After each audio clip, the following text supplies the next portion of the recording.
আসসালামু আলাইকুম, কেমন আছেন সবাই? আল্লাহর অশেষ রহমতে আমরা ভালো আছি। আসলে ঈদের আমেজ কিন্তু এখনও শেষ হয় নাই, সব বাড়িতেই শুধু মাংস রান্না হয় এই সময়টাতে। আজকে মাংসটা রান্না করব হাতে মেখে। আর যে পরিমাণ গরম, এই কারণে আমি হাত দিয়ে মাখার রিস্ক নিলাম না। একটা কাঠি নিয়েছি, সব মশলা দিয়ে মেখে মাটির চুলায় রান্না করব। মাটির চুলার রান্না কিন্তু খেতে ভীষণ মজা হয়।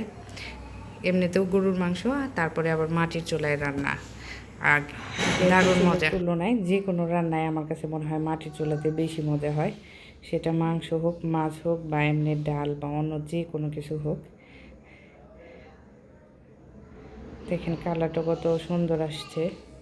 মাংসটা কষানো শেষ, এখন ঝোল দিয়ে আবার কিছু সময় রান্না করা হবে। দেখেন মাশাআল্লাহটা, কালারটা কত সুন্দর আসছে, দেখে লোভ লাগতেছে। খেতেও কিন্তু ভীষণ ভালো হয়েছে, আমি একটু টেস্ট করে দেখলাম। আর দেখেন আগুন, আসলে গ্যাসের জাল এত বেশি জ্বলে না, এর কারণে মনে হয় খাবারের টেস্টও ঠিকঠাক পাওয়া যায় না। ভালো থাকবেন সবাই, আল্লাহ হাফেজ।